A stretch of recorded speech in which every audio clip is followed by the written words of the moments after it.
to no one's surprise, following their earlier intransigence, NATO diplomats yesterday walked out of the Malta Peace Conference. Clearly, peace is not on their agenda. Only threats and deception and endless profits for the capitalist war machine. But our brave comrades in the armed forces will not be intimidated.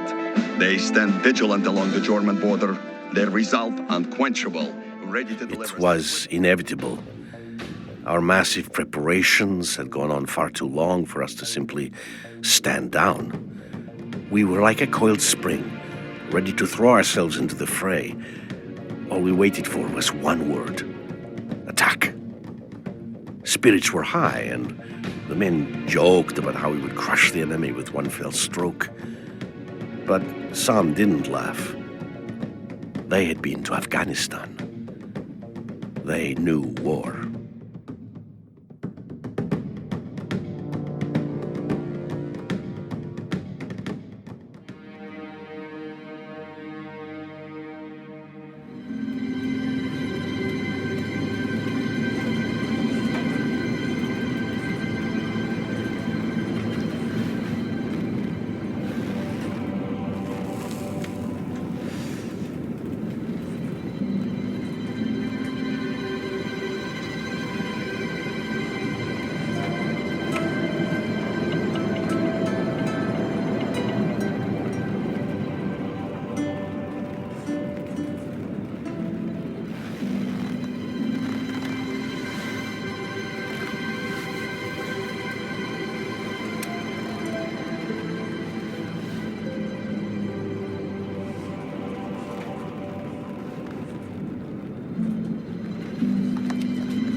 Mind the road, comrade.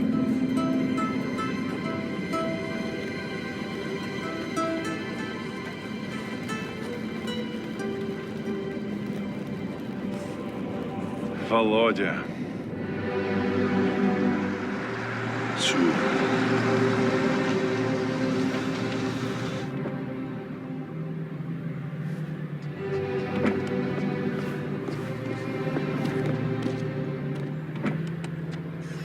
Who's he? Don't you know? That's Colonel Orlovsky. He's a legend. Ah, Comrade Major Lebedev. It's been a while. It has indeed, Comrade Orlovsky. I was just wondering who they'd send to babysit me. Your command is the key to this whole grand endeavor, comrade. How could they send anyone but me? Your sense of self-importance hasn't lessened, I see. But I am very important, am I not? Or at least my dear old father-in-law is. It's good to see you, old friend. So, how are we doing? Everything is in place. I can't say I'm very happy about all this. The Politburo knows what is right. Ours is but to obey. So they have decided. Get me Lieutenant Romanov on the horn. I want him to make a final survey of the forward defenses. Понятно, товарищ полковник. Get Lieutenant Romanov on the horn. Now. When? Soon.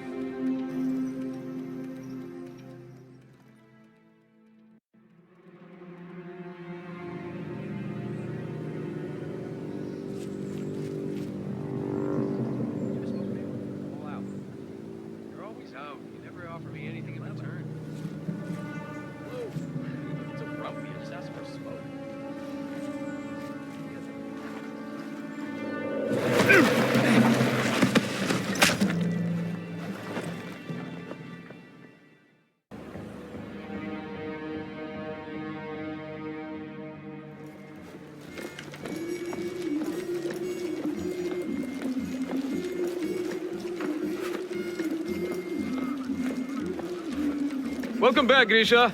Oh, how was recruit training? Boring. Ha, but necessary, Comrade Sergeant. Those recruits will soon be needed. Товарищи! It's good to see you all here today. And it will be even better to see you soon breaking through that wall! Then we'll teach those NATO dogs how to fight!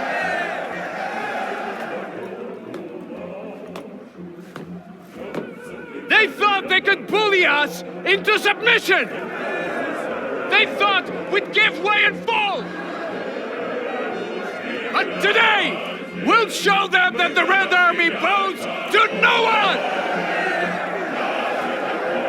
Today, we'll show them the might of the Soviet Union! Get your vehicles! We go to war!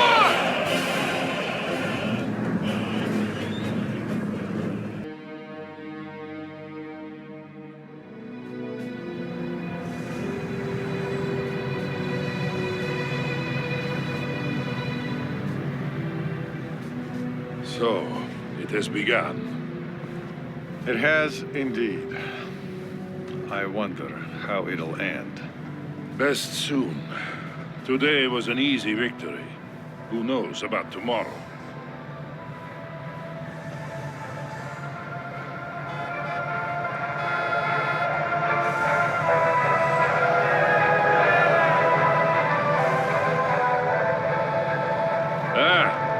Here's my nephew Kolya. He really distinguished himself today.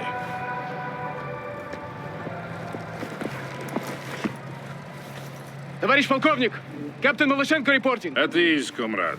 This is Major Lebedev. Pleased to make your acquaintance, comrade. This was a crushing victory you helped win for us today. One of many to come. Soon all of Europe will see the glory of socialism. Will you be accompanying my uncle? We have that honor. But you should return to your unit, Nikolai. Tell the men that I am proud of them. I will, uncle. We'll do whatever it takes to ensure victory for our great cause. Comrade Major. He takes after his mother. A few more like him, and this war will be over in a week. I hope you are right, Valery Fedorovich. I really do.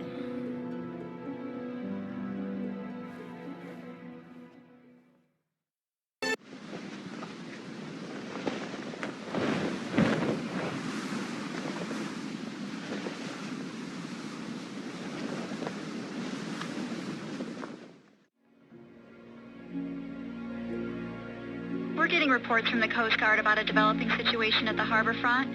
We have a lot of unmarked container ships approaching. They're refusing to identify themselves. Over. 1199,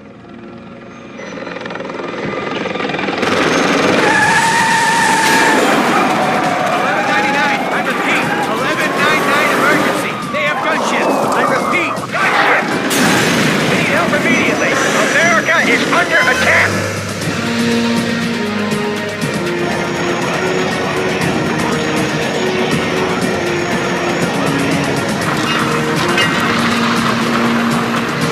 Накормили грифов, и мир видел нашу мощь. Теперь освободите небеса. Освободите небеса!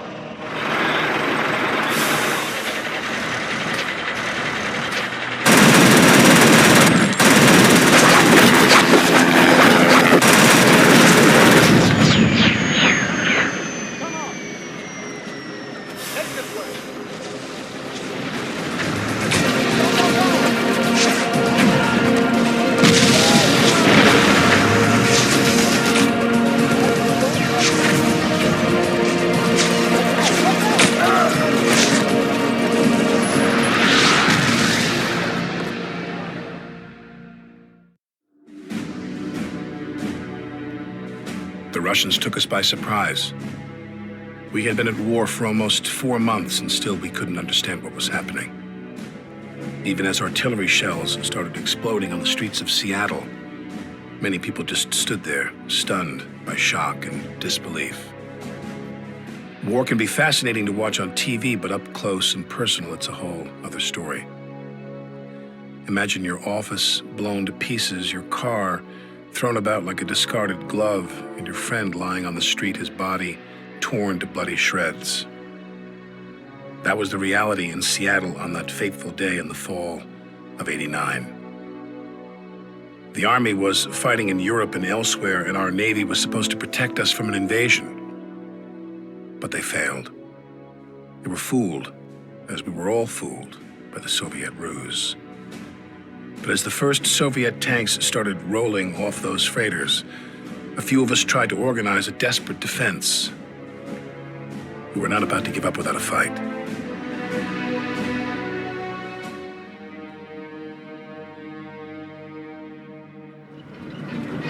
Yes, this is Captain Bannon. I'm trying to reach the Major. What? Who's in command, then? What do you mean, I am?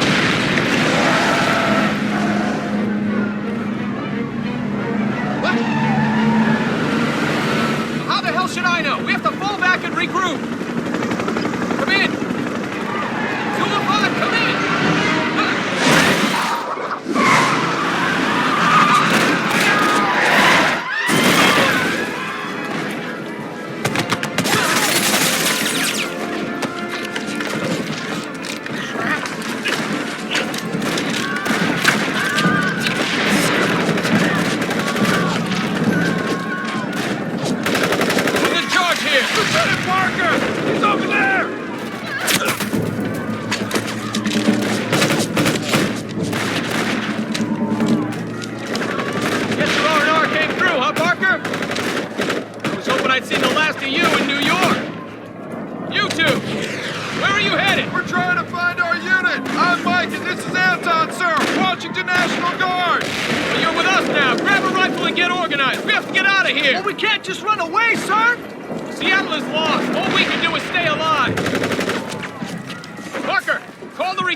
What is it?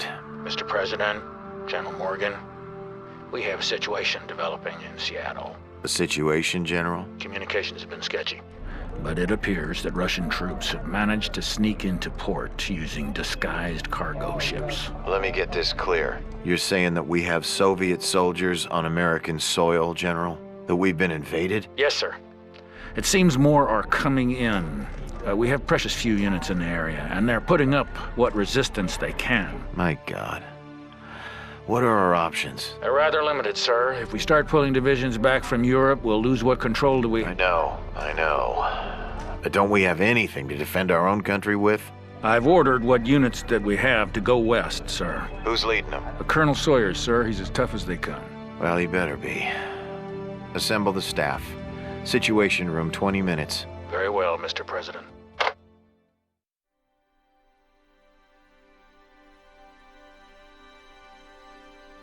We fled east with the darkening sky behind us lighted by the many fires downtown.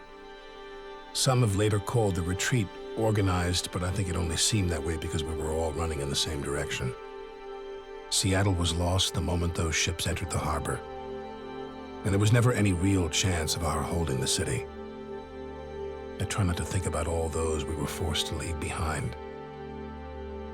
Captain Bannon kept us in a semblance of order, but I'll never know whether we were actually obeying his commands or they just happened to coincide with what we all thought best. We followed the freeway into the suburbs, with the war close on our heels. Some artillery had already landed in the area, and I remember seeing a broken swing set lying on its side next to a blackened crater. I think that was when it hit me. We had been invaded, and nothing would ever be the same again.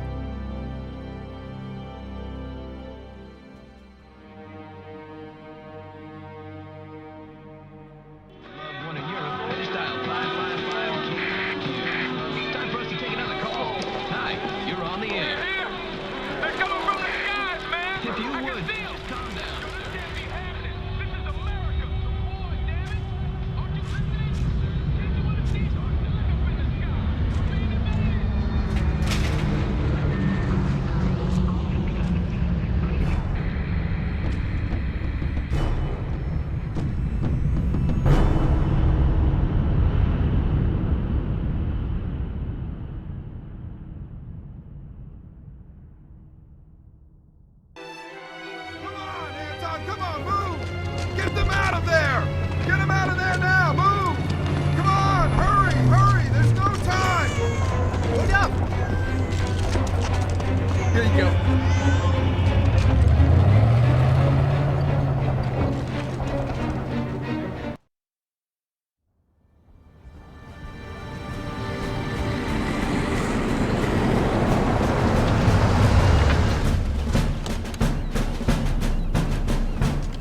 Here he comes. Lieutenant Parker. Good to see you alive. And Captain Bannon. Seems I can't get rid of you. Seems that way, Colonel. Well, from what I gathered, you did a decent job in organizing the retreat, but I'm prepared to let bygones be bygones. Screw up again, though, and you'll pay. I won't, Colonel. We'll see. This is Captain James Webb, and this is First Lieutenant Parker and Captain Bannon. They fought with me in Europe. I hear it was tough going over there. Sorry I missed it. You shouldn't be. We need to see about blowing that bridge so the Russians don't roll over it. Get back to your units. We'll take it from there. You there! What's your unit? Washington National Guard, sir. Don't matter. I need an orderly and you're in. Get your stuff. We're moving. Come on, man. Now, soldier.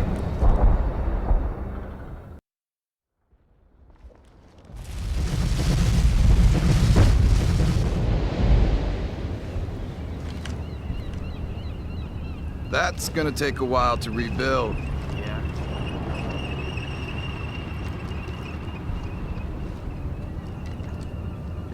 What's that thing? This, my friend, is a portable CD player. Portable? Yeah. Really? Yeah? What's the sound like? I'd show you, but the batteries are dead. I wish I could find some new ones. Watch out! Stow away that toy, soldier! But it's from my daughter, sir! Go! I should stow him away, cabron. Goddamn maniac. Let's see if we can get a ride back to the rallying point. Yeah, I need to get back to HQ.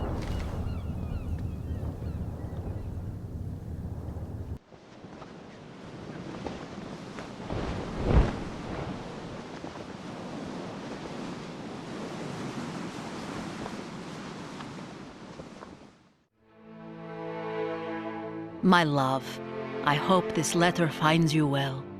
In my heart, I feel I will know if something happens to you. It is so hard to face the day without you by my side. My dearest Natasha, I am writing this sitting on a tractor, just like those we have on the kolkhozes back home. They are not so different from us, these Americans. They have begun working triple shifts at the factory. I am glad that Inessa is not working nights. Many factories have been bombed, and I fear she... Though I am a little worried about Kolya. He is very hard on the men, and when I tried to talk to him, he just shrugged it off. I will have to make it clear that he is under my command. I think about all the boys over there whose mothers cannot sleep for worry. Those serving with you must be the lucky ones, Velocha, for I know that you care deeply for them. I will be home soon enough. Until then, know that I love you. Your Vladimir. In America itself, our valiant forces are making excellent progress. The front is expanded daily as city after city falls into our hands. Everywhere, our troops are met by cheating citizens happy to be liberated from the yoke of their oppressive government. Already, the American proletariat is joining us in spontaneous... The initial landing went well, and within a few days we had Seattle secured and several regiments moving out into the surrounding countryside. It felt great to finally roam free after having spent weeks inside the cramped container ships. The Americans soon rallied their forces, though, and we began to encounter pockets of heavy resistance. After a pitched fight, they would melt back into the countryside, leaving us to count our dead and wounded. It didn't take long before the strain and frustration of being in a hostile country so far from home began to show on some of the men.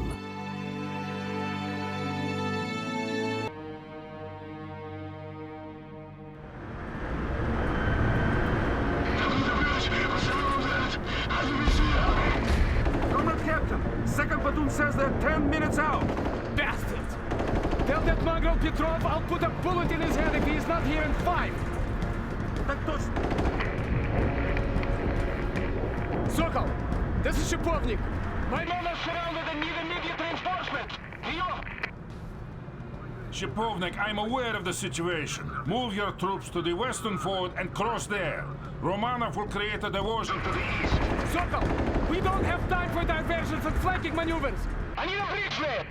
I say again, you are to flank to the west, Shipovnik. Sokol out.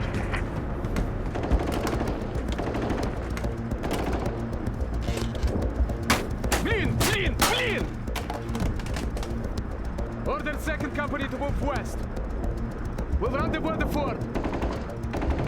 I hope the old fool knows what he's doing.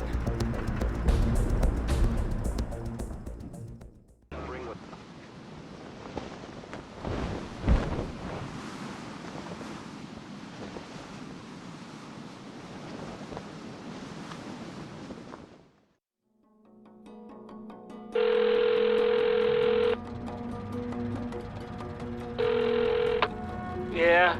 Hey, Earl. Mark! It's about goddamn time that you called. Your mother's worried sick, you know that? I thought we agreed that you'd call at least once a week. I'm sorry, but you might have noticed there's an invasion going on and... Yeah, and you guys turned and tail and ran, and that's what we get with a bunch of spoiled brats defending our country. We didn't have any choice. You know how many men we lost? In my day, wouldn't have let those commie bastards come ashore in the first place. We would have fought them to the last man, with bayonets if we had to. Yeah?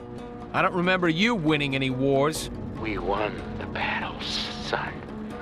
And if your father were alive, he'd cry to see what you've become. First, that business in Europe, and now you can't even hold your ground when the commies are in your own damn backyard. You goddamn sissy. Mark. Yeah, I'll tell your mother you called. Earl! Damn it.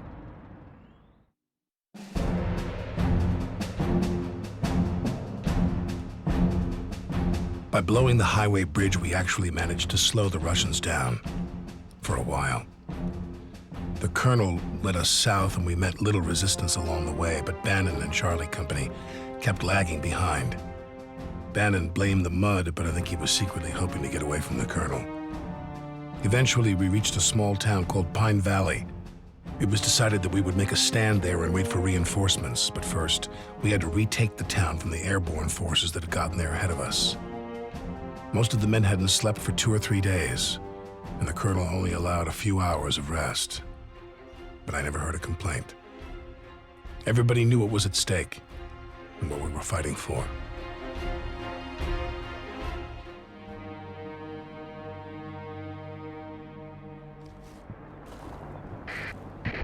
Whiskey 5, come in. I can't get reception. Keep trying and tell me as soon as you get through.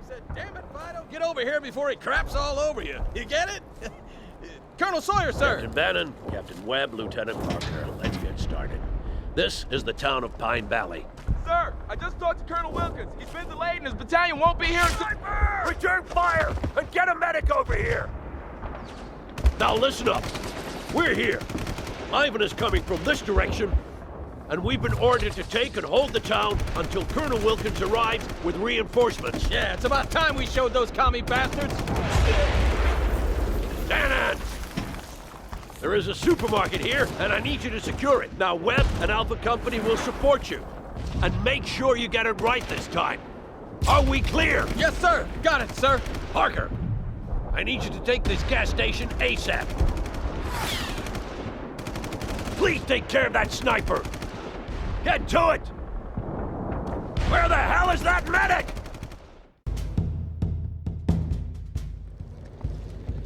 All right, people. Wilkins' battalion is on the way, but Ivan is moving fast down the Seattle freeway. We expect him to attack us within the hour. Sir, what if Colonel Wilkins doesn't make it? Can it, Captain? I want your tanks to bolster the defenses of the gas station. But, sir, my tracks are pretty beat. Bannon, you come with me. Look, Captain, I don't care if your tracks are shredded. We're gonna need every available unit. Now, can I count on you or not? Yes, sir. Of course, sir. Good, get out of my face. Webb, you set up positions to the south. And Parker, you dig in around the supermarket. You are in reserve, so be prepared to move if needed. We have to hold until Colonel Wilkins arrives. Dismissed. Well, if they make a determined attack, we won't be able to hold out for long. How far out are you? Only a few miles, but we're having trouble with Soviet scout units. Well, don't be too long, or we won't be here when you arrive.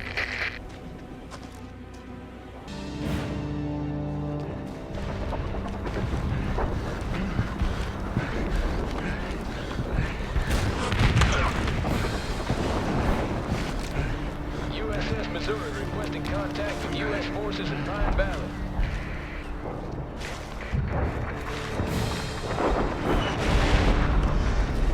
I repeat, this is USS Missouri requesting contact with U.S. forces in Pine Valley. We need target coordinates if we are to provide accurate fire support. I repeat, we need target coordinates to provide accurate fire support. This is Eagle 6 in Pine Valley, and are we glad to see you, Missouri? We need fire support at Foxtrot 6 and Echo 5. Over. Roger that, Eagle 6. Fire for effect, Missouri. Eagle 6, out. Hold on, you're not listening to me. Yes, I am. You've told me your name is Michael Thompson and you're not with your National Guard unit. So, Mike, why do you expect to receive your National Guard pay? I'm sort of with the regular army now, and we're up in the mountains fighting, but... Are you actually in the regular army? Not officially. I kind of got swept up during the retreat from Seattle. Then have your company clerk file a 451-A. Look, our company clerk got his head blown off 2 hours ago. I need that money, and I need it sent to my ex-wife in Chicago before she... Mike, I can only pay you... Or an actual current spouse. That is if I could even pay you, which I can't unless I get a 451-A. For the ex-spouse, I'm gonna need a declaration from a court. A declaration from the court? Have you heard? We've been invaded. That doesn't change anything. We have rules in this country for a reason, and if I swear, I'm gonna beat these damn Russians, and then I'm gonna hunt you down. How do you like that? Yeah, hunt me down with a 451-A, and I need it in triplicate, Corporal. After Pine Valley, the Russians pulled back and tightened their perimeter around Seattle. Unable to mount an attack ourselves, we waited, nursing our wounds and trying to anticipate what would happen next. Not long before Christmas, the Russians made their next move. Several regiments attacked east up into the Cascade Range, and it soon became apparent that their objective was Fort Teller, the headquarters for the Strategic Defense Initiative, or as the public popularly dubbed it, the Star Wars Project.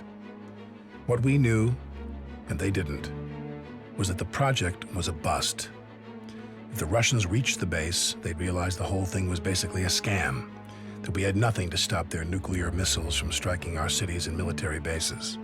We couldn't let them figure that out, so we moved east as well, taking the fight into the mountains and trying to delay the Russians, while Colonel Wilkins and his people at Fort Teller dug in as hard as they could.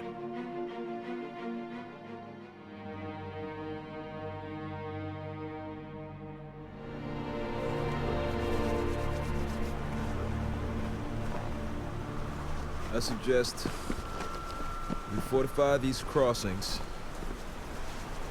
and then blow up the bridge. Yeah, that should buy Wilkins some time. That won't work, sir. We don't have nearly enough And men. what will you have us do? Roll over and die? If Ivan gets to Fort Teller, we'll have a global thermonuclear war in our hands. Hey, must be a Russian scout. Damn it! We need to get moving. You won't be needed here, Bannon. I'm sending you 10 miles northeast on a recon mission. Understood, sir. All right, then. Wilkins is counting on us. Let's get to it.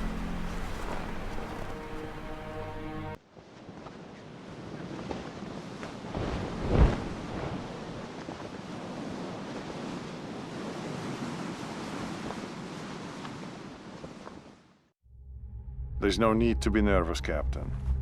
We're just filling some records cabinets in the morale section with these. I'm not nervous, Comrade Major. Very well.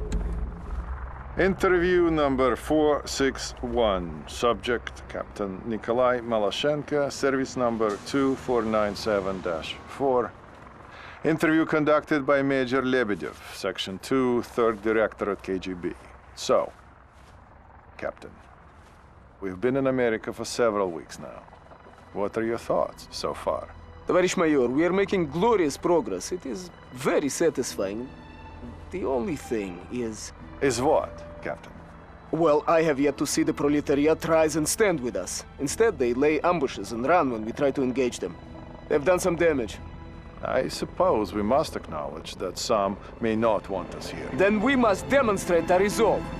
Men are lost in war. That is to be expected. But the more of these attacks that go unpunished, the more daring they will become. And you are proposing? It is simple. For every ambush, we execute 10 random civilians. They will soon cease their attacks when they realize the price they must pay. And what if they don't? Then we should kill them all. In the face of great adversity, our courageous comrades in America fight on, winning battle after battle against an increasingly desperate enemy. Our troops now occupy most of the American West Coast and soon will have complete victory. Nobody had counted on the American civilians putting up such resistance. Everywhere we went, we were greeted with bullets. And our battalion had it easy. We had been tasked with pacifying the countryside, while 4 other regiments pushed into the mountains.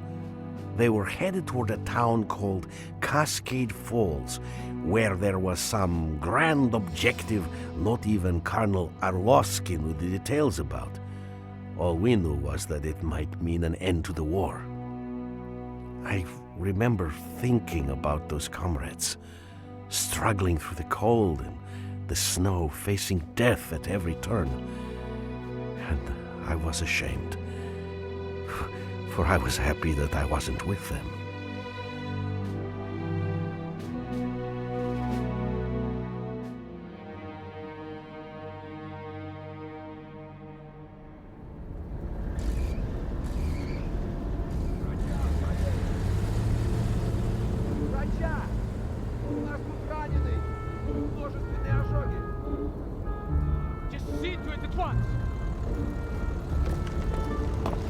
Comrade Colonel, 14 men dead, 9 wounded. These attacks must be stopped. I strongly suggest Not now, Kolya. We have already discussed this. The guerrillas will be dealt with according to plan. But it won't be enough! These are my men lying here! They are my men too, Captain. Don't ever forget that. Now, will you please get me an updated report on the status of the wounded? His idea has some merit.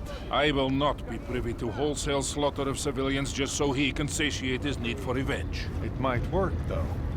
Valeri, no. They hate us enough already. We have the location of their camp. That's where we'll strike. You don't believe in this, do you? You don't think we belong here? Do you?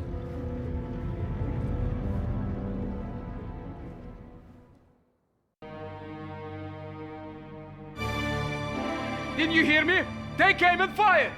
But Comrade Captain, the Colonel forbade us... Damn you! Look at idea! Next time, your people will think twice before attacking us. What is the meaning of this? Get them out of here. Explain yourself, Captain. They were harboring weapons and food for the insurgents. I gave explicit orders that there should be no firing squads. They were aiding the enemy. That is irrelevant, Captain. You do not have the right to disobey my orders. But what if your orders are wrong? If you act without my consent again, I will have you court-martialed and sent home in shame. Is that understood? Is that understood, Nikolai? No, Colonel. It's not. What? You think I'm wrong? It does not matter what I think, does it, Vladimir Vasilievich? For good or ill, you have chosen your course. But have you chosen yours, Valeri? Sooner or later you will have to.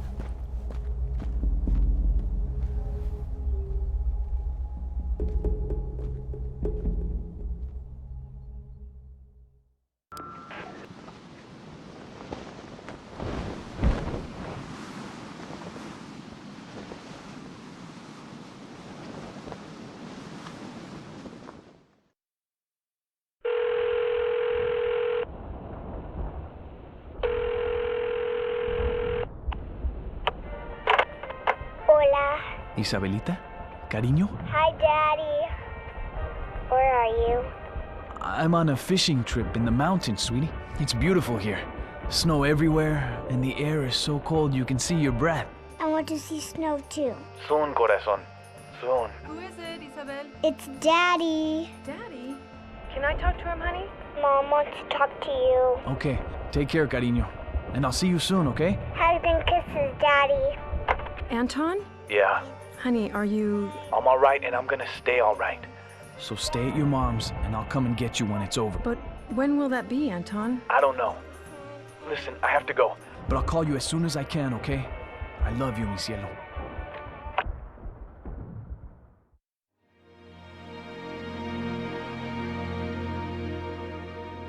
We met Colonel Wilkins at a small town called Cascade Falls, not far from Fort Teller itself. The town had been evacuated not long before, and it was decided that we would hold the area while Wilkins dug in at a narrow mountain pass to the south. Colonel Sawyer planned on luring the Russians into the center of town, where we could concentrate our defenses, but there were a lot of Russians coming, and not that many of us left. Unlike before, we could not retreat, because if we did, Fort Teller would fall, and Armageddon would follow in its wake. We all knew what that meant, and were determined to hold no matter what. Even Bannon seemed to have finally found his way. He was quieter than usual, and I remember wondering what was going on in his mind.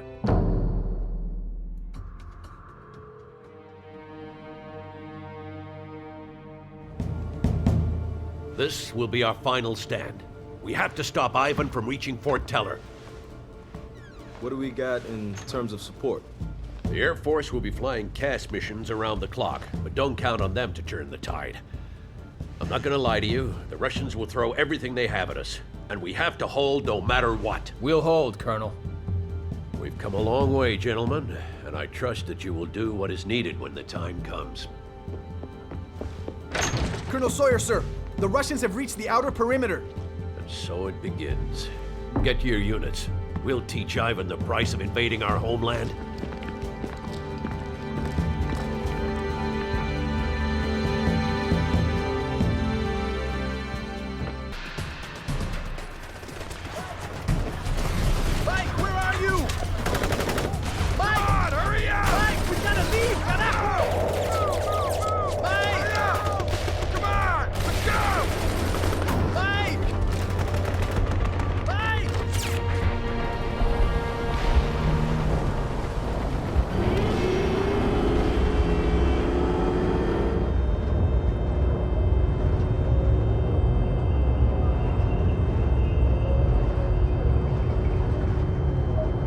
Captain, I'm scared.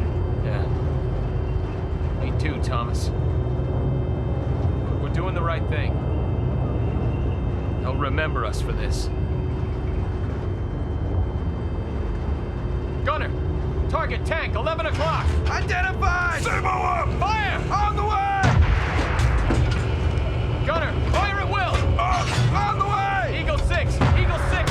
This is Bannon. The Russians are renewing their attack, and they're coming at us with T-80s, BTRs, and BMPs. I also see infantry moving from house to house. This must be the big push. I've lost 2nd Platoon and most of 3rd Platoon as well. We're holding, but they're breaking through. I'll try to pull back a little and get them to follow, but we won't last much longer. Understood, Captain. I appreciate what you're doing. Sir, I just want to say I'm sorry. No need, Captain. I'm humbled to have served with you. Thank you, sir. Bannon out.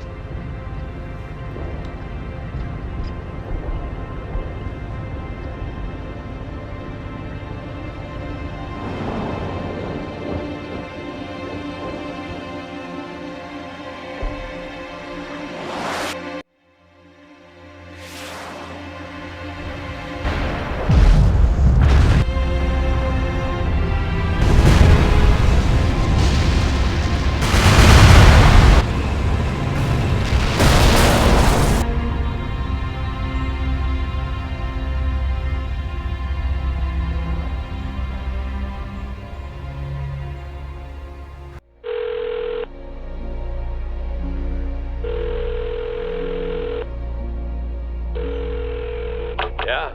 Is this Colonel Jeremiah Sawyer? retired. Not anymore, Colonel. You've been recalled to active duty. We need you in Europe. I was wondering when you people would call. Has I been giving you a hard time? The Russians have proven more resourceful than expected, Colonel. They've made significant gains in Germany, and most of the Sixth Fleet has been destroyed. Yeah, I heard. So I guess you want me to go to France? Affirmative, sir. You will command a combined U.S. and NATO task force with the order to drive the Russians out of southern France. You do know why I was discharged, don't you? Well, all has been forgiven, Colonel. I didn't ask for your goddamn forgiveness. You people got us into this mess in the first place. And now you're standing there with your pants down wondering what to do. Now, that's what you get with a bunch of sycophant bureaucrats making all the decisions. Do you accept the command, Colonel? When do I leave? A small band of ragged defenders fleeing the nuclear explosion in Cascade Falls had come a long way from the proud battalion landing in France in the early fall of 1989. It was months before the invasion of Seattle, and the Third World War had already been raging in Europe for several weeks. The outbreak had been sudden, if not unexpected. High-level diplomatic talks were still going on when Russian tanks started rolling through the Fulda Gap and on into West Germany. The diplomats had failed, and the armies had taken over. The U.S. Sixth Fleet was destroyed during the initial fight, and the Russians followed their success with an amphibious landing near Marseille. The French army was pushed back hard, but U.S. reinforcements soon arrived to join a counterattack aimed at throwing the Russians back into the Mediterranean. We were all part of that endeavor, the unproven warriors of our generation, spoiling for a fight and happy that our time had finally come.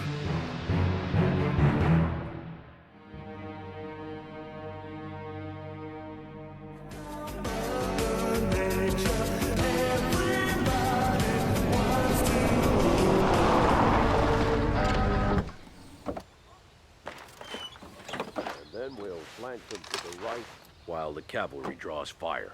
Oui, but we do have a problem. Captain Bannon reporting for duty. Ready to kick ass and take names, sir. You're an hour late, Captain.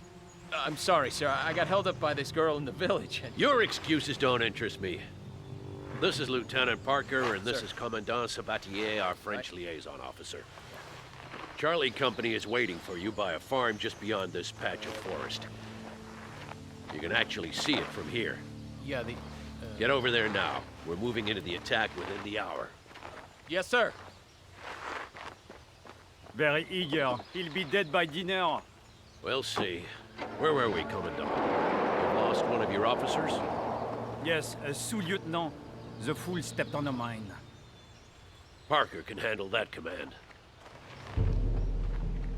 You want your lieutenant to lead my men? But that is unheard of. Do you doubt the competence of my officers, Commandant? Vous arrogants américains, vous pensez que vous dirigez le monde comme il vous plaît? Ah, c'est pas possible. Incroyable. Nous avons une guerre à gagner et je vais faire ce qui me semble nécessaire. My decision stands. Now let's get to work. Zut alors! Allô? Bonjour Colette, c'est Jean. Jean, espèce de salaud. Tu devais m'appeler il y a 2 jours. J'ai cru que tu étais mort. Jamais, mon amour, jamais, je te promets. Alors tout va bien? Il y a eu un autre raid aérien hier. On a constamment des coupures d'électricité. Salauds soviétiques. Mais bientôt on sera débarrassé d'eux. Nous avons fait beaucoup de progrès avec les Américains. Alors, vous gagnez? Oh oui! Oh, le colonel américain. C'est un vrai salopard. Ses plans de bataille sont complètement farfelus. Mais ça marche. J'ai rêvé que tu étais mort l'autre nuit. Je me suis réveillée en pleurant. S'il te plaît, calme-toi mon amour. Je serai de retour très bientôt. Nous irons sur le balcon pour discuter. Jusqu'à ce que le soleil se couche. Ensuite, on verra. Tu retourneras auprès de ta femme? Oh, allons, mais enfin... Ma femme m'effraie bien plus que les rouges. Je m'occuperai de ça aussi. Sois prudent, d'accord? Allez, ne t'inquiète pas. Nous nous battrons demain, mais je t'appelle dès que c'est fini. Je t'aime, mon amour. The Russians proved to be tough adversaries, giving ground only when they absolutely had to and making sure we paid a high price for every yard we gained. But after a few days, a gap opened in the Soviet lines and Colonel Sawyer ordered several companies through. The Soviet headquarters had been found, and we were to destroy it as swiftly as possible. If we succeeded, the Soviet defenses would collapse and France would be liberated, but if we failed, we would be cut off from the main force and annihilated. It was a daring move, typical of the Colonel. Always aim for a killing blow. Everything else is a waste of time and energy, he said to us once, and that motto seemed to permeate all his decisions. He was always certain, but the world was not. One uncertainty was Captain Bannon, who was acting like a loose cannon. We all wondered what it would take to bring him to heel.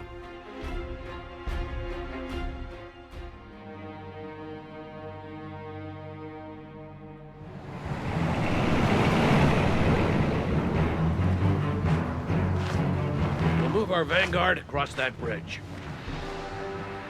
Those bastards would be well fortified. Oh, yes. I've ordered an artillery barrage to commence shortly. It should shake them up some. No quarter should be given. I want these locusts gone from my country. After today, they will be, Commandant. Parker, I want you to lead the attack. Bannon will be in reserve. Reserve? Sir, my company should form the spearhead. Your tanks will be needed soon enough, Captain. But sir, we might miss the battle! Is this about fame and glory, Captain? No. You'll find none of that here. Now go brief your men. Yes, sir. That's our cue, Parker. Get your unit. Jump off in 10.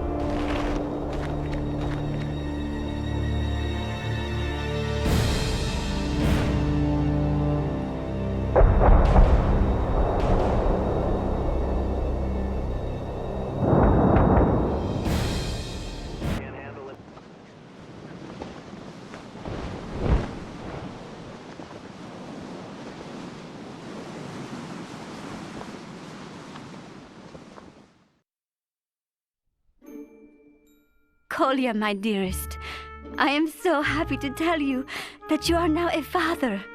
Our girl is the most beautiful little angel you could ever imagine. And everyone says... Дорогая Машенька, such excellent news. I'm happier than words can convey, and I'm looking forward... Your mother arrived yesterday. You will probably get a letter from her any day now, telling you about all the things she thinks I should do differently.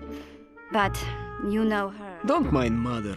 She's just set in her ways, just like Uncle Vladimir. He is a wary commander, and I fear he cares too much for the men. I care for them too, but we are fighting a war and sacrifice. I am so proud of you, my love.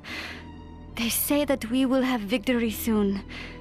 I look forward to having you home, and safe, and raising our daughter together in this new world which you are shaping. We should name her Anastasia. Or maybe Nadezhda. That would make Mother happy. Take care, Mashenka. To all of you. Love, Nikolai.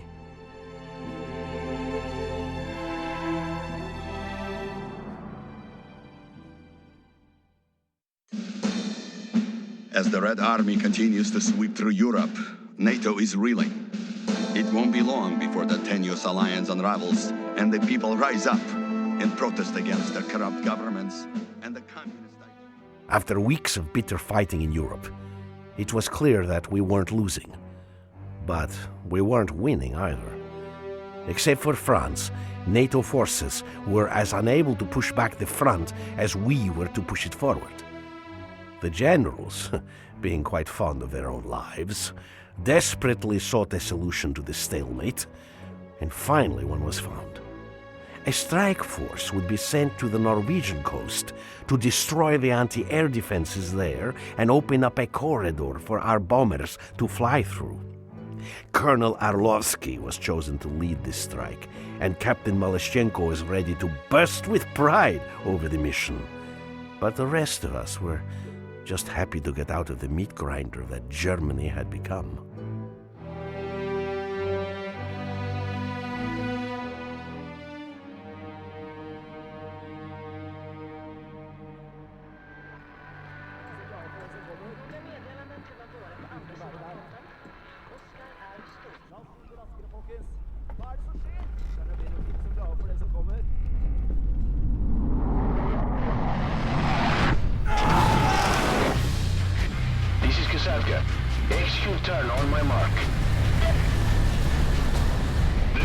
call. Weapons free. I repeat, weapons free.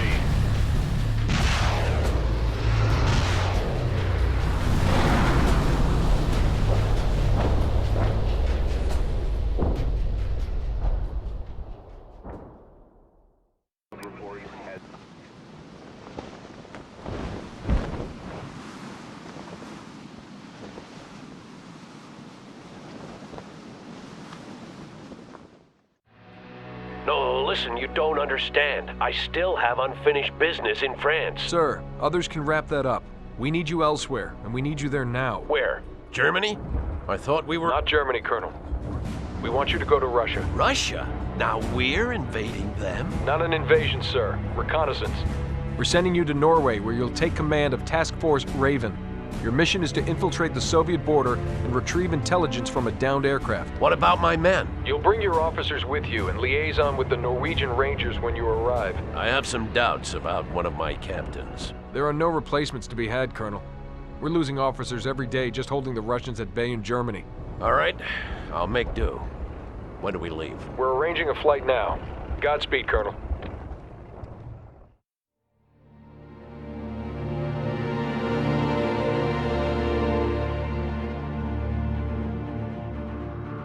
Bannon was never officially reprimanded for the death of Commandant Sabatier. Instead, the colonel took him aside just before we boarded the plane to Norway. Bannon seemed to chasten when they returned, but it was hard to say whether the colonel's words had any lasting effect.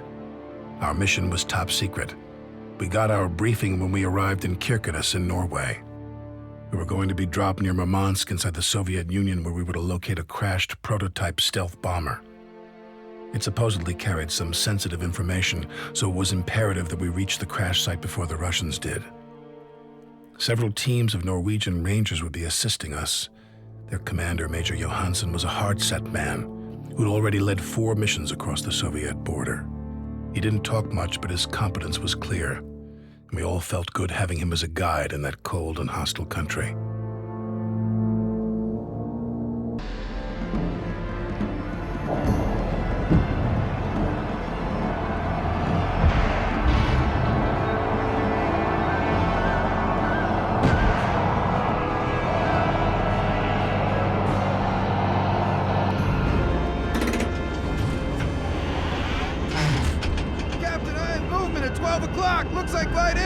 Coax! Coax up!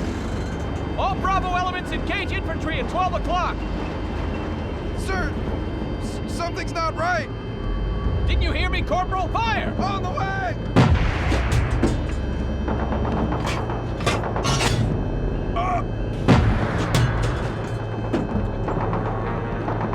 Cease fire! Cease fire!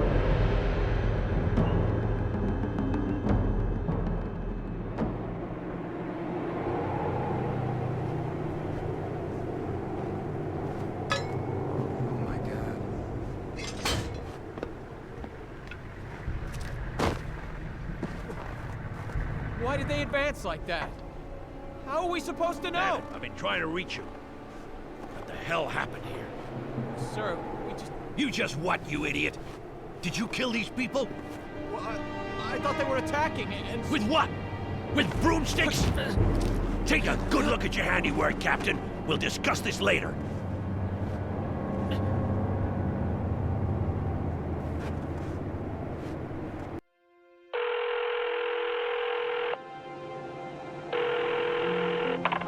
Harriet Bannon. Hey, Mom. It's Mark. Marky, are you okay? Where are you? Look, I know I haven't called in a while.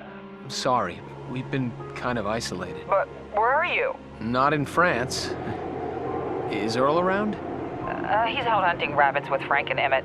Listen, how are you, Mark? Really, your letters, well... Wish I could come home, Mom.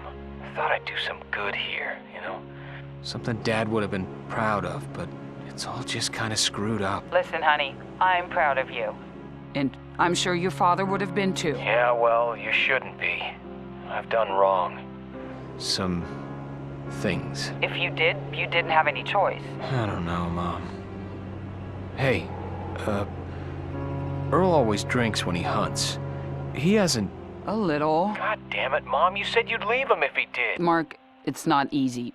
Where would I go? Anywhere he's not. That son of a... He's my husband, Mark. Okay, Mom. Whatever. Look, I gotta go. Gotta kill some more commies and make Earl proud. Take care. Mark?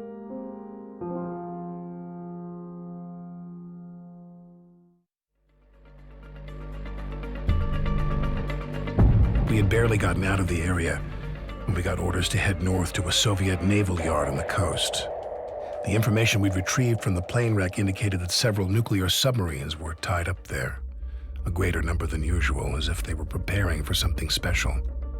It was decided by the higher-ups that since we were already in the vicinity, we would go in and destroy as many subs as possible before the Soviets had a chance to react. I think the colonel had something to do with that plan as well. It was just his kind of mission in so many ways. Take the enemy by surprise, wreak havoc, and then get the hell out of there before they understand what's happening. Again, we would be operating behind enemy lines, on our own, without backup. It was almost getting to be routine.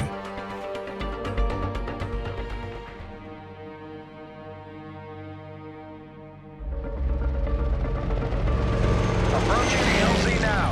All clear. Check your altitude. All right. The Norwegian Rangers report that the refueling process has started, and that gives us precious little time. Those subs must be destroyed. 30 seconds. I expect 0 screw-ups today, and that means you, Bannon. You hear? Touching down at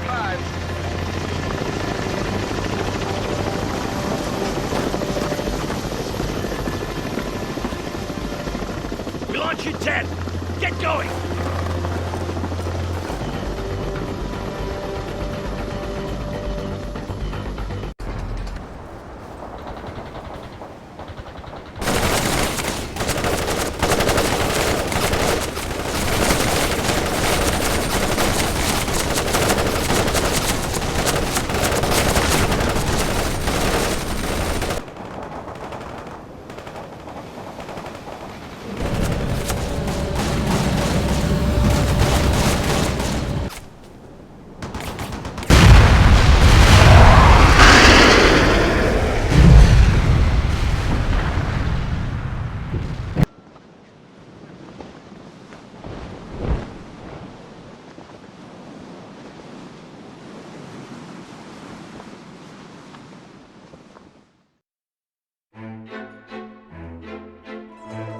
Valerie, there have been no letters from you for 2 weeks now.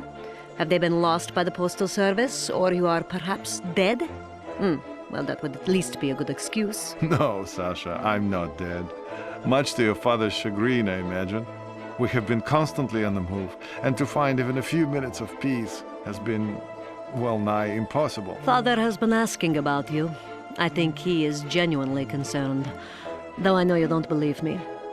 I sometimes doubt you believe anything I say. Your father would like Vladimir's nephew Nikolai. The man's idealism and zeal rivals that of the most fervent religious believer. Poor boy. One day he will realize the shame of it all. How is old Vladimir? You know I hold him in high regard. But please, ask him to speed things up and win this damn war. I am sick and tired of constant shortages. Of course. If I just ask Volodya, he will win the war for us in an instant. Not a problem, my dear. And listen to Vladimir. He has at least a semblance of morals compared to you, my dear. And don't die on me. Who would I then quarrel with? Your Alexandra. Yesterday, the Southern Factory Collectives reported production levels far exceeding the quota set for the period. The General Secretary conveyed his heartfelt pride to be the leader of such an industrious people. Yesterday also brought news of a minor skirmish involving NATO infiltrators. They were swiftly hunted down by our... We were still in Norway when we heard the news. Several NATO battalions had been airdropped inside our country. And I think many of us were shaken to the core that day. Our image of the invulnerable motherland cracked in a way that could not be easily mended. Captain Malishchenko loudly proclaimed that he would smear the ground red with the blood of the NATO bastards who had dared to enter our homeland. The colonel tried to calm us, saying that there would be bloodshed soon enough. But we didn't settle down until we had boarded the planes back home, our fiery rage doused with cold determination and vengeance foremost on our mind.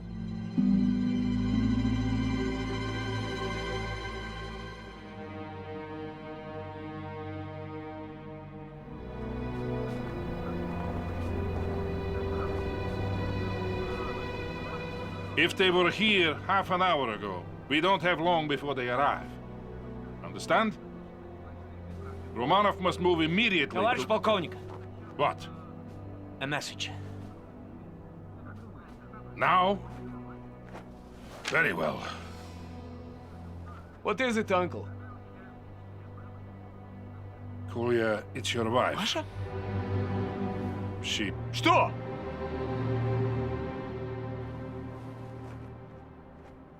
They're dead, Kolya. She and your daughter. Killed yesterday when the Americans raided Serbryansk.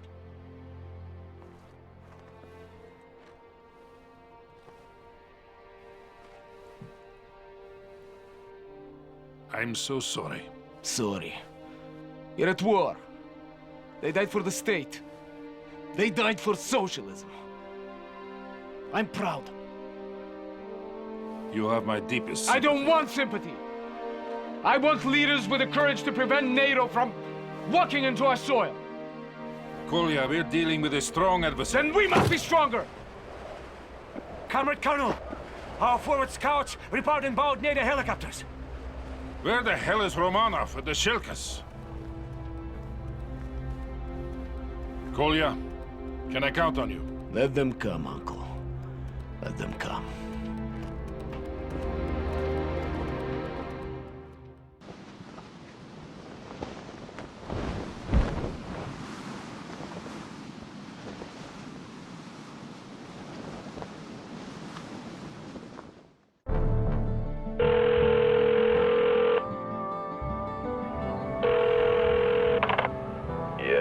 Did I wake you, Captain Webb? Colonel Sawyer? How are you, James? Wide awake, sir. What's up? How's your knee these days? Still a bit stiff, sir, but nothing I can't handle. So, you're fit for combat duty? Damn straight, sir. The folks at the medical review don't know their asses from their elbows. I heard they made you a ranger school instructor. I've asked for a transfer to a combat unit, but they've refused me twice. Good thing I outranked them. I'm gonna be needing a new company commander. You up for it? I'm all yours, sir.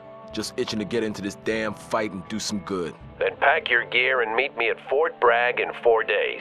I'll arrange the transfer. Roger that, Colonel. And thank you. Yeah, I should have done this a long time ago. Now get back to sleep. Yes, sir.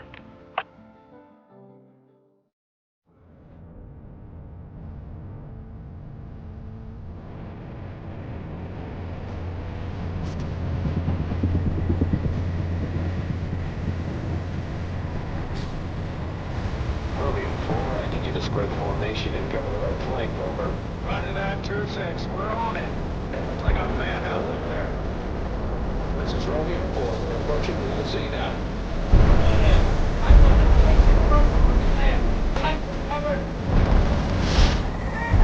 ASAP! Walk him up, people!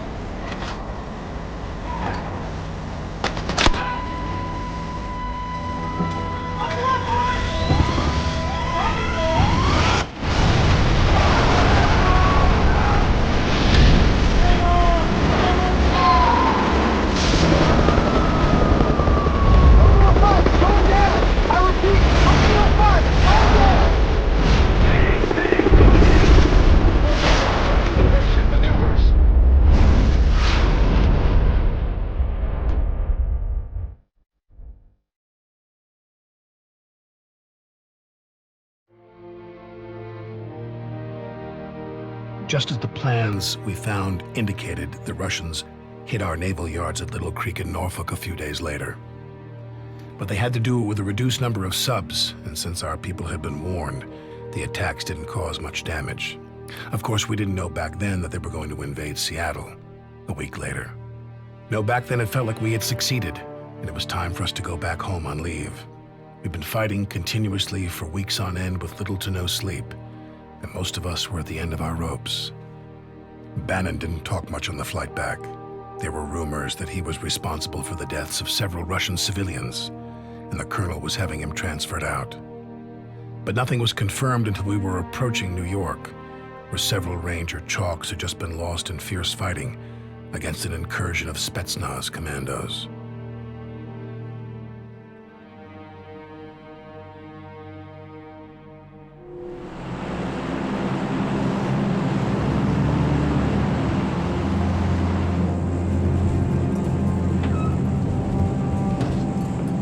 Listen up, there's been a change of plan. Spetsnaz commandos have staged an attack in New York. They've captured a lot of gear and a bunch of VIP hostages. We're going in to rescue them. How are we going to... Not you, Captain. You'll be in support during this mission. And then I'm having you transferred out of the battalion. But sir, I just don't know where to send you. Preferably somewhere far away as possible. Parker, I got your request for leave to visit your family in Seattle. Think Bannon would like it up there? I'm sure I can find a supply depot that needs a desk jockey. Sir. Now get ready. We'll be landing in 10 minutes.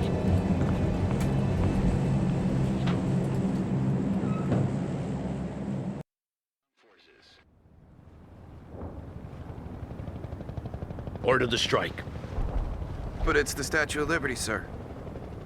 And this is war, son. Do it! Eagle 6 says we are go mission. I repeat, we are go mission. They're on their way, sir. Good. Now get me Lieutenant Parker. Yes, sir. I see green smoke! Tell them to abort, damn it! This is Eagle 6! Abort! Abort! Abort! Good work, Parker.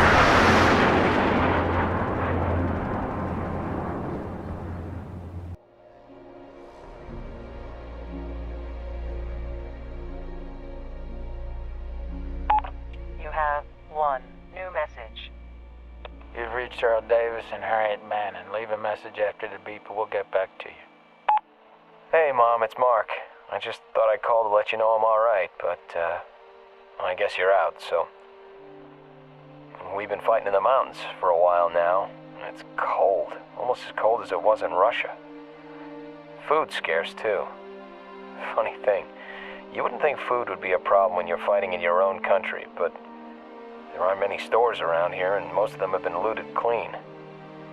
Anyway, we're holed up in a small town called Cascade Falls, and it looks like there's gonna be a big battle tomorrow. Commies are coming at us with everything they got. We can't let them through, because if we do, it'll all be over. I wish I could explain, but it's kind of a secret. I'm gonna do good tomorrow, though. God knows I've screwed things up before, and I probably should have stayed out of the Army in the first place instead of signing up because of what I thought Dad would think.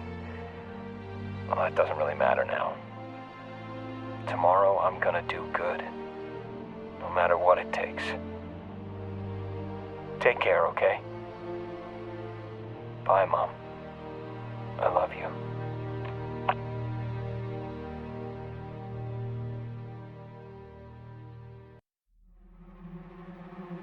As the mushroom cloud above Cascade Falls slowly dissipated behind us, we fought on in a blasted wasteland with trees singed black by the wave of searing heat. But at least we were alive. Bannon and the men in his company were not. Their sacrifice had been the key to stopping the Russians, and now Fort Teller was safe. We had to destroy the town in order to save it. But back then, I think the irony of that was lost upon us. The EMP from the nuclear blast had effectively silenced the radios, and what was left of our battalion was scattered over the surrounding countryside. We lost contact with the colonel early on. It soon became every man for himself as we tried to get reorganized and fight off Russian stragglers at the same time. The blast had been more powerful than anyone could have imagined. We thought the worst thing that could possibly have happened just had. Little did we know what was to come. Mike! Has anyone seen my friend Corporal Thompson? Hey, you! Have you seen my friend Corporal Thompson? Over here! What's up, man? There you are. I've been looking for your sorry butt all over. Where have you been? You tell me, man. We were driving out of Cascade Falls. Next thing you know, I'm lying on a stretcher. Medic says I'm gonna be all right, though.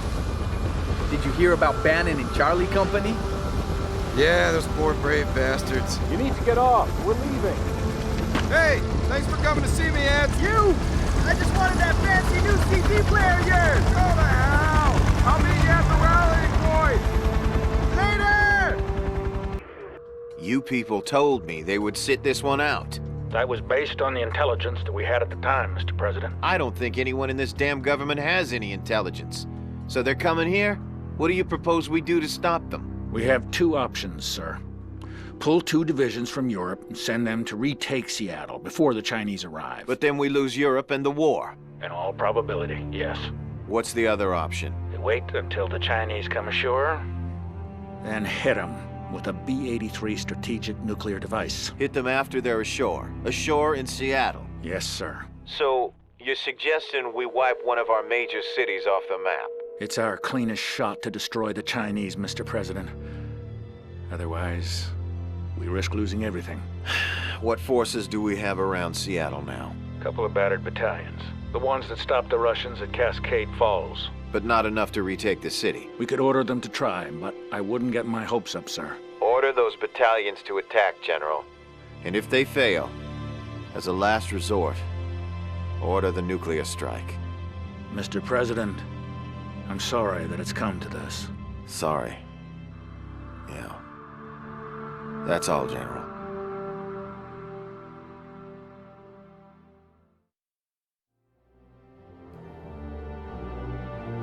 As we were catching our collective breath and trying to reorganize, word came down that China had finally entered the war as an ally of the Soviet Union. The Chinese invasion fleet was steaming towards Seattle, planning to use the Russian beachhead to get ashore. The USS Missouri had been sunk a week earlier off the coast of British Columbia, and there wasn't much left of our Pacific fleet to stop the Chinese. So we moved west towards Seattle and the main Soviet defense perimeter. Webb said the men needed to rest for at least a day, but the colonel pushed us on, saying we had to see this thing to the end before it was too late. Later, when we learned about the president's backup plan, we understood why.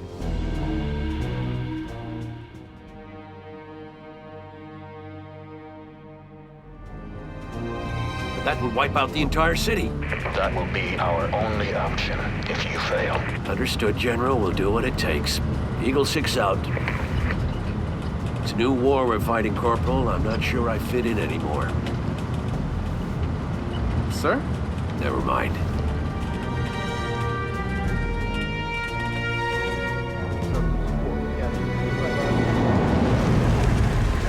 Get over here. We have to achieve a breakthrough today. The President has ordered a nuclear bomb dropped on Seattle if the Chinese manage to come ashore. Seattle, sir? It'll make our failure at Cascade Falls look like a Cub Scout picnic. But we didn't fail at Cascade Falls, sir. When I'm forced to sacrifice a company of my men and drop a nuclear weapon on my own country, call it a goddamn failure. I won't let it happen again. Assemble the men. You'll get your orders shortly. Get us to the CP, and step on it. Yes, sir.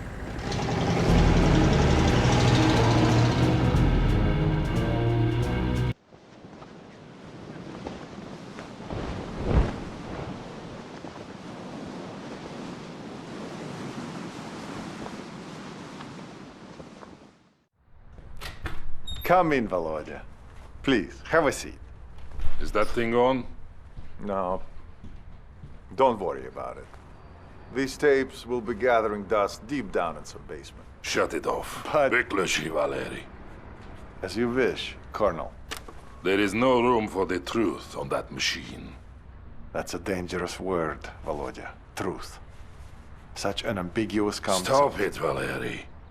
We are defeated here. I know it and you know it too. I'm afraid that Moscow cannot accept... I am not talking to Moscow. I am talking to you. And what exactly are you telling me? That I did not bring my men to America to commit mass suicide. And what is coming I will need you with me. You can count on me, Volodya. I hope so, Valery. Now, put that thing on and we'll get this done. Very well. Interview number 478, subject, Colonel Vladimir Orlov. In his address to the party congress, the General Secretary spoke of sacrifices made and sacrifices yet to come. But he emphasized that there is no doubt that we are winning this war and that the end is in sight. It was a rout. Our scattered forces headed for Seattle, and the relief we hoped we would find there. To use a nuclear bomb on one's own country, it was insanity on a scale unmatched even by our own generals. It also destroyed what dreams we had left of ever achieving victory in America. If it hadn't been for the Colonel, we wouldn't have known about Cascade Falls at all. Based on the communiques from Moscow, all was as fine as could be. And now that the Chinese had declared themselves our allies, victory was supposedly within reach. Again. But we knew better.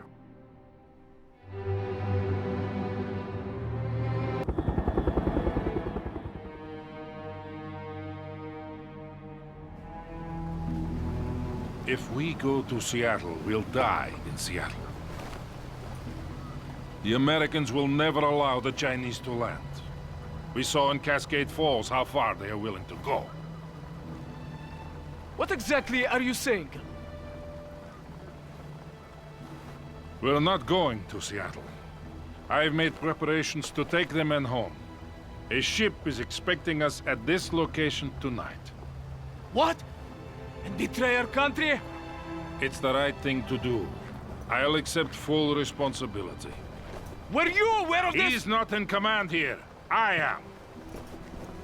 Please try to understand, Nikolai.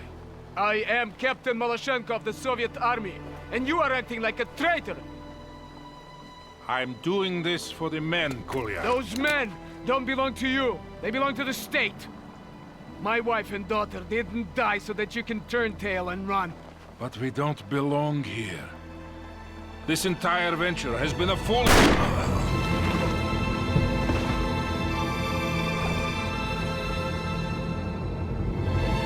Thank you, comrade. Thank you. He was a traitor. I'm taking my company to Seattle. I'll bring the battalion. To victory. To victory.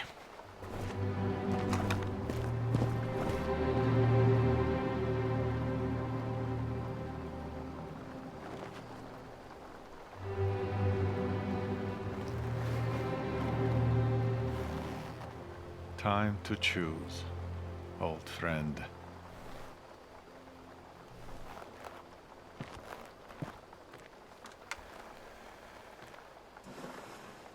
To all Sokol elements, this is Major Lebedev.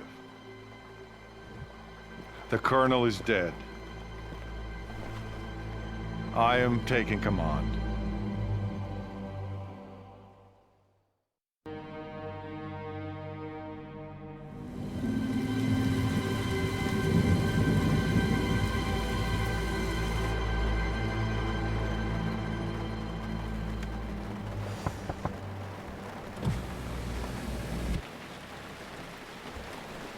They say you're asking me for papers. I'm sorry, Comrade Major, but since Colonel Arlovsky is dead, I can't... Captain! Without Do verifying... you know who Comrade Minister Kravchenko is? Of course. He is the Minister of Defense. And my father-in-law. Do this, and I'll make sure you're duly rewarded for your selfless service to the state. Major, without some confirmation, I simply And then again, I could just have my men shoot you. Perhaps your second in command is more willing to listen.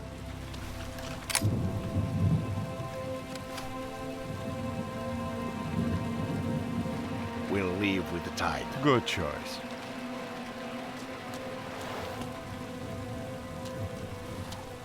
Tell the men.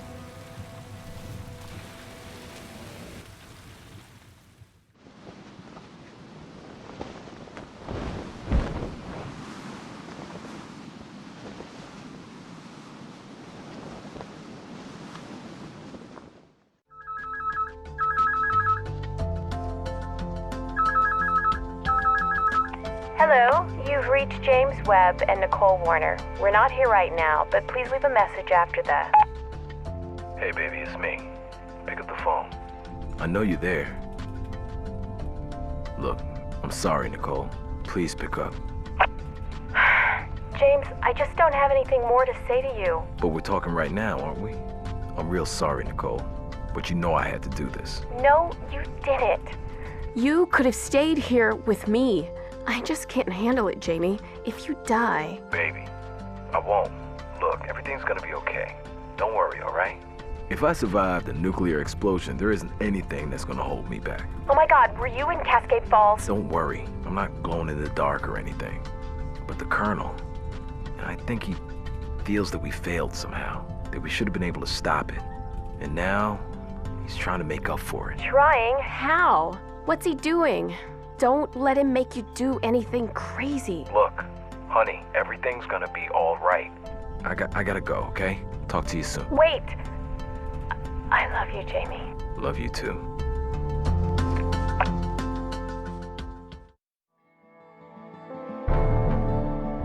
We were racing at full speed towards Seattle and could actually see the Space Needle when Division Headquarters ordered us to halt. They wanted to consolidate our forces and make sure that the reinforcements caught up. The Colonel argued against them, saying that we had to attack quickly or we would run out of time and Seattle would be turned to ashes. But HQ sent us into Puget Sound instead to retake a bunch of islands. The Russians had put up anti-ship defenses there that we were to capture for use against the Chinese. During this, the Colonel was called away for consultations, and Webb, who was now a major, was put in charge in his place. Everyone was itching to get the main fight over and done with, but first we had an island to take. We would do it as the Colonel would. Swift and merciless.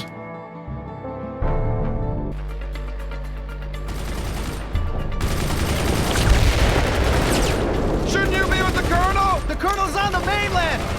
Did you hear about the nuke on Seattle?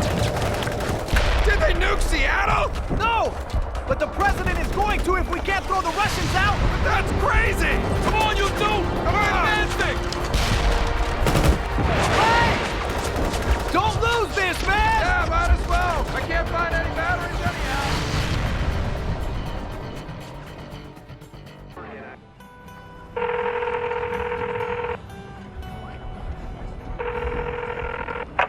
Thompson residence. Martha Thompson speaking. Mom? Michael, is that you? Where are you? How are you? Listen, Mom, we don't have much time. This is my fourth try. We might get cut off at any second. I thought the phones didn't work since the attack. They do sometimes. Mom, listen. You have to get out of Seattle. How, Michael? More soldiers on the streets? There's a curfew after 5, and they shoot anyone who breaks it. They shot at Mrs. Flanagan, and all she was doing was... Not now, Mom. You have to get out. I don't care how. Maybe you could sneak through the sewers or something. Good God, through the sewers? This is my home, Michael, and I'm not leaving it for those Russian pigs to loot. If your father was alive, he'd say the same thing. Mom, the President has ordered that if... What? Michael, I can't hear you. If we fail... Damn it, just try to get out, Mom. No, Michael, you won't fail, whatever it is. And I'm going to stay here until this thing is over and done with. Mom! Damn it.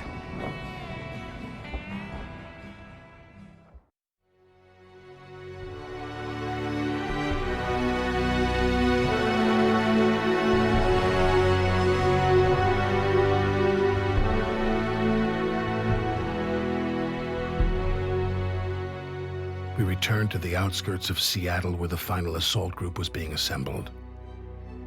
The Colonel reassumed command. The orders to retake the city no matter the cost. We all knew the price of failure. And so, early on a Monday morning with artillery rumbling in the distance, the attack was launched. Even with our reinforcements, we were way under strength. But what we lacked in manpower, we made up for in determination.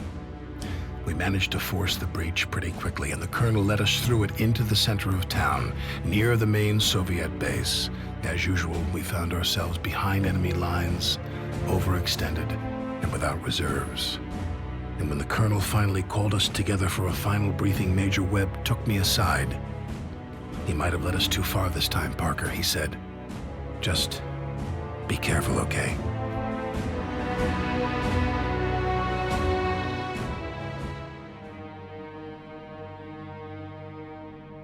You're listening to Radio Free Seattle, and today we have a special guest here in the studio.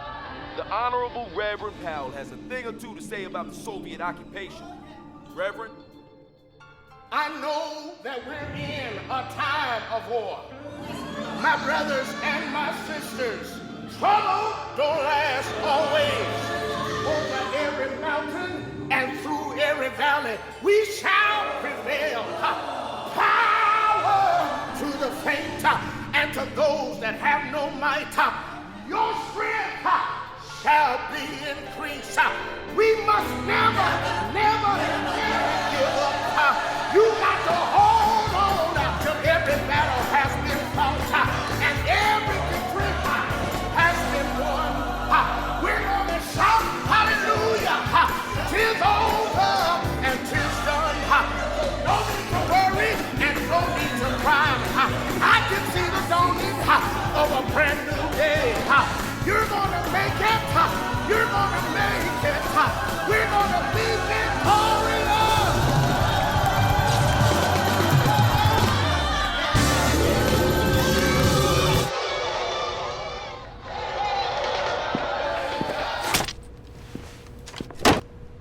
Wilkins' battalion is coming at them from the east, while we press on from here. Sir, this seems pretty ambitious. How much time do we have? Not enough. The Chinese aren't very far out. We've only got one shot at this. I understand, Colonel. But if we tried a flanking move... Don't you think I've looked at all the alternatives? I've done nothing but that. This is the only way. But sir, they'll expect us... Major. You have both been informed of the battle plan. I expect you to do your utmost to execute it. Sir... Dismiss.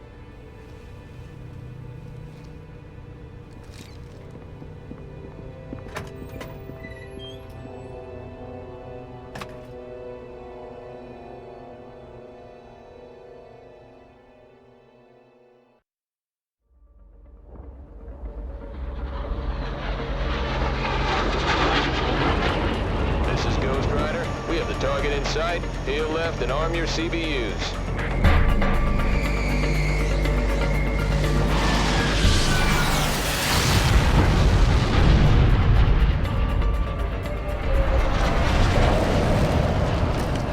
The day is ours and Seattle is secure.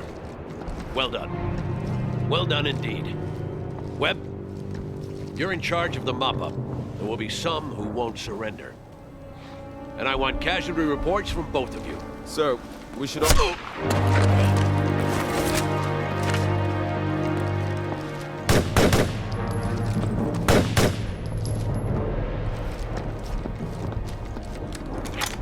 Get him, medic!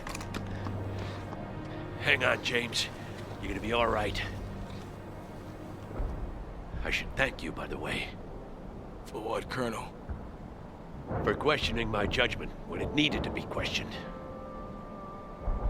Don't worry about it, sir. Don't worry. Where the hell is that medic?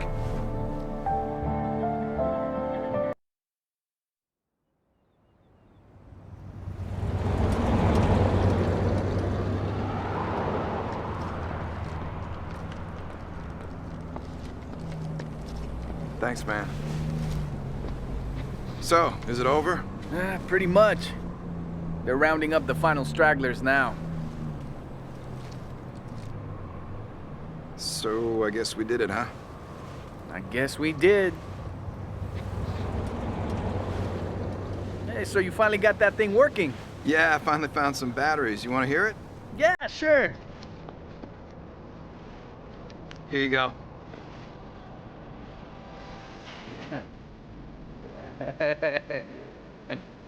Yeah, good, right?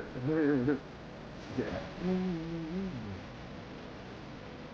Walk along, lonely city dream.